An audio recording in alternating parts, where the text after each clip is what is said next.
Maka untuk kadar gula ini memang tidak bisa dikontrol dengan stem cell, karena banyak di antara kita itu yang setelah diberikan stem cell dia menyetop, menghentikan obat utama. Ini salah besar. Saya termasuk orang yang menekuni stem cell dari sejak dulu S3 sampai dengan sekarang. Tetapi saya pun selalu menyampaikan sesuai dengan evidence base. Permisi dok, ini ada yang bertanya nih. Penderita diabetes sudah diterapi stem cell dan skretum berkali-kali, tapi gula darahnya masih naik turun. Nah, ini minta solusinya bagaimana dok? Kan tidak ada yang mengatakan bahwa stem cell bisa mengobati diabetes. Ini yang paling penting harus kita sadari gitu ya. Karena banyak orang yang berlebihan dalam menyampaikan informasi tentang stem cell. Katanya stem cell bisa mengobati semua penyakit, bisa mengobati diabetes, bisa mengobati kanker bahkan ya. Ini yang mesti kita perhatikan betul. Jadi jangan terlalu berlebihan tentang stem cell, tapi juga jangan terlalu underestimate dengan stem cell. Kita yang harus seimbang-seimbang saja gitu ya. Ini semakin membuktikan kepada kita bahwa stem cell itu bukan obat semua penyakit, bukan obat dewa. Semua bisa diobati dengan stem cell dan produk metabolitnya seperti sekretum, exosome ataupun yang lain. Ini yang menjadi catatan buat kita gitu. Untuk diabetes memang sampai saat ini masih dalam penelitian terus ya. Tetapi memang belum ada satupun penelitian yang mengatakan bahwa stem cell ataupun produk metabolitnya bisa mengobati tuntas 100% diabetes, tidak ada.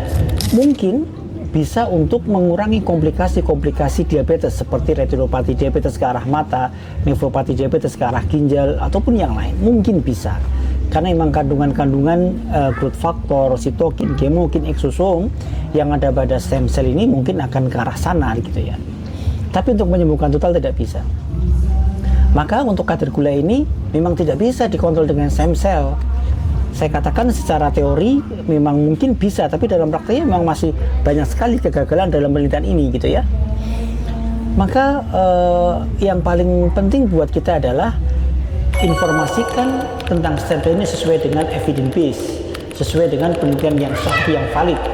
Jangan terlalu berlebihan sesuai dengan asumsi-asumsi saja. Dan bagaimana solusinya?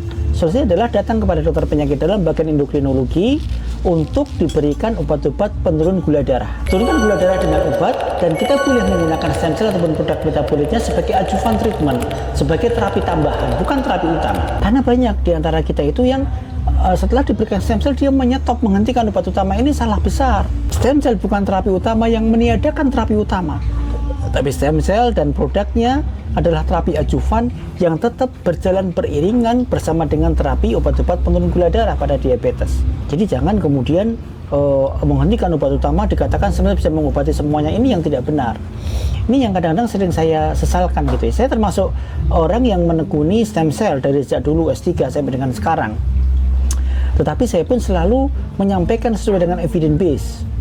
Yang saya sampaikan orang penyakit-penyakit yang memang level of evidence-nya sudah baik dengan stem cell.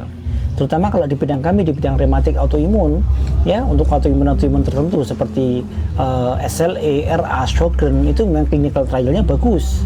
Kami sampaikan gitu, walaupun tetap tidak boleh menjanjikan 100%. Silahkan berobat tetapi dengan logis dan dengan berdasarkan evidence base, ya. Dan kepada teman-teman medis juga saya sarankan betul untuk tidak berlebihan dalam menyampaikan informasi yang stem cell, tapi juga tidak underestimate ya, tidak menakut-nakuti tentang stem cell gitu. Saya kira itu yang paling penting.